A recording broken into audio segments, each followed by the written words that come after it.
পড়ার বিষয়ের পক্ষ থেকে বলছি, তোমরা যারা কলকাতা বিশ্ববিদ্যালয়ে পড়ো থার্ড সেমিস্টার বা ফার্স্ট সেমিস্টার এবং তোমাদের যাদের ফিলোসফি মাইনর আছে অর্থাৎ মাইনর 1 অথবা 2, তাদের জন্য আমরা পড়ার বিষয়ের পক্ষ থেকে একটা খুব গুরুত্বপূর্ণ ভিডিও নিয়ে এসেছি। আজকে আমরা তোমাদের ক্যালকাটা ইউনিভার্সিটি থার্ড আর ফার্স্ট সেমিস্টারে মাইনরের 1 অথবা 2 এর যে সাজেশান নিয়ে এসেছি, এই সাজেশানগুলো যদি তোমরা পড়ো, তোমরা কিন্তু পরীক্ষায় শুধু কমন পাবে তা না, খুব ভালোভাবে পাস করবে। তা আমরা সাজেশানটা দেওয়ার আগে একবার মার্কস ডিভিশনটা দেখে নিই।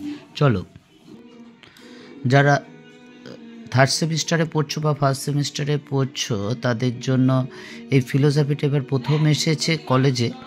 তা এবার মার্কস ডিভিশনটা একটা দেখে নিই। তোমরা জানো যে 75 নম্বরের পরীক্ষা দিতে হবে, তার মধ্যে 15 নম্বরের 5টা প্রশ্ন থাকবে, তোমাকে 2টো লিখতে হবে।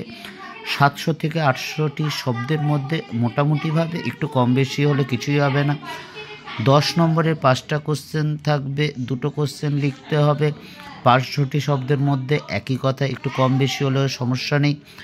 5 নম্বরের 8টা কোশ্চেন থাকবে, তার মধ্যে 5টা লিখতে হবে 200টি শব্দের মধ্যে, এবং এখানে একটু কম বেশি হলে কোনো সমস্যা নেই।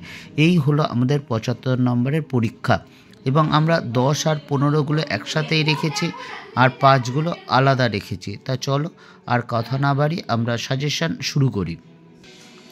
তোমরা নিশ্চয়ই পড়ার বিষয় পক্ষ থেকে দেখেছো যে চ্যানেলটি, যে আগেরবার যে আমরা সাজেশান দিয়েছিলাম কী পরিমাণে কমন এসেছিলো, অবশ্যই তোমাদের বিবেচনা করে দেখা উচিত কোনটাকে বিশ্বাস করবে বা না করবে। তা আগের বছরেরটা দেখিয়ে দিয়ে তার সাথে প্রশ্নটা মিলিয়ে দেখো যে কী পরিমাণ কমন এসেছে। তা চলো আমরা 10 আর 15 নম্বরের এই কোশ্চেনগুলো পড়ি। এগুলো পরীক্ষা অবশ্যই আসবে। আবার বলছি যে এর থেকে 5এও আসতে পারে। যেমন ধরো প্রথম কোশ্চেনটা খুবই গুরুত্বপূর্ণ, যেমন ধরো বাচনিক জ্ঞান কাকে বলে, এটা 5এও আসতে পারে কিন্তু।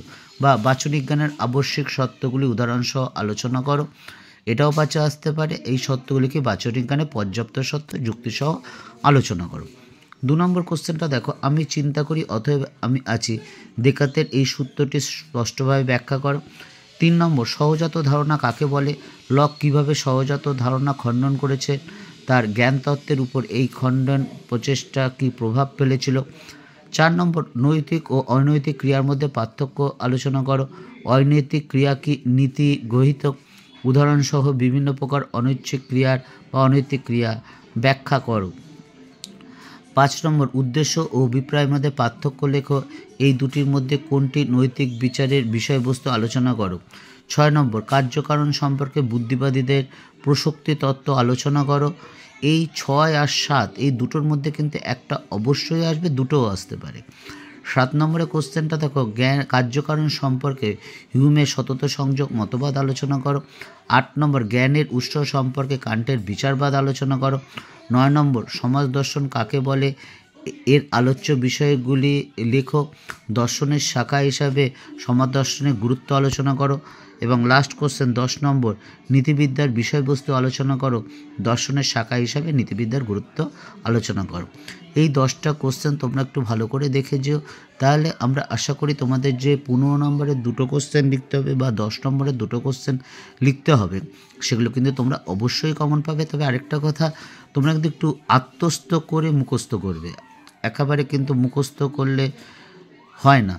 যে কোনো জিনিস আগে সেটা বুঝতে হবে, বুঝে তাহলে মুখস্থ করো এবং কয়েকবার লিখে প্র্যাকটিস করো, তাহলে দেখবে তোমাকে ভালো রেজাল্ট নিয়ে চিন্তা করতে হবে না এবং জীবনে সফলতা পাবে। বা পরবর্তীকালে যে যখন এগুলো দরকার হবে, যেগুলো পড়ছো সেগুলো যখন ভবিষ্যতে তোমার দরকার হবে বিভিন্ন কম্পিটিটিভ পরীক্ষা বা জীবিকার ক্ষেত্রে বা প্রয়োজনে, তখন কিন্তু দেখবে এগুলো খুব কাজে লাগবে।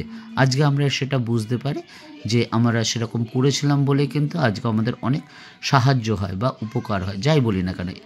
এবার চলো আমরা 5 নম্বরের সাজেশনটা শুরু করি।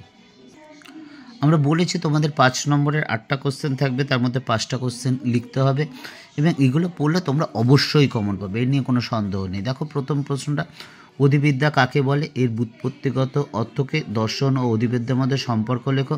2, দ্রব্য সম্পর্কে এরিস্টটলের মতামত আলোচনা করো। 3 নম্বর, উদাহরণসহ আবশ্যিক ও পর্যাপ্ত সত্যের মধ্যে পার্থক্য লেখো। দেখো এটা 5এও আছে, তবুও যেহেতু হয় তাই আমরা দিয়েছি। 4 নম্বর জানা ক্রিয়াপদে বিভিন্ন অর্থ লেখো। 5 নম্বর দেকার্তের মতে ধারণা কয় প্রকার ও কী কী। 6 নম্বর টিকা লেখো টাবুলা রাসা। 7 নম্বর কান্টের সংশ্লেষক ও বিশ্লেষক বচনের মধ্যে পার্থক্য লেখো। 8 নম্বর হিউমের মতে মুদ্রণ ও ধারণার মধ্যে পার্থক্য আলোচনা করো। 9 নম্বর দর্শন উদ্দেশ্য ও অভিপ্রায়ের মধ্যে পার্থক্য লেখো। 10 নম্বর নৈতিক বিচারের বা নৈতিকতার স্বীকার্য সত্যগুলি আলোচনা করো। 11 নম্বর নীতিবিদ্যার নৈতিক প্রত্যয়স্বরূপ ভালো ও মন্দের গুরুত্ব লেখো। 12 নম্বর সবল ও দুর্বল অর্থে জানার মধ্যে পার্থক্য লেখো। এবং লাস্ট কোশ্চেন 13 নম্বর কারণ হলো কার্যের নিয়ত পূর্ববর্তী ঘটনা ব্যাখ্যা করো।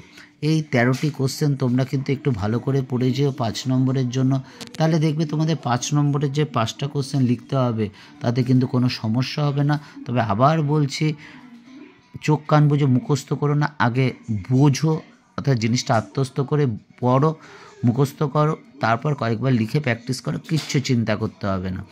এটা দীর্ঘ অভিজ্ঞতা, 23-24 বছর শিক্ষকতার অভিজ্ঞতার পরিপ্রেক্ষিতে বলছি যে এই নীতি বা এই পলিসি যদি তোমরা শিক্ষাক্ষেত্রে গ্রহণ করো তাহলে কিন্তু জীবনে ঠকবে না, জীবনে ব্যর্থ হবে না।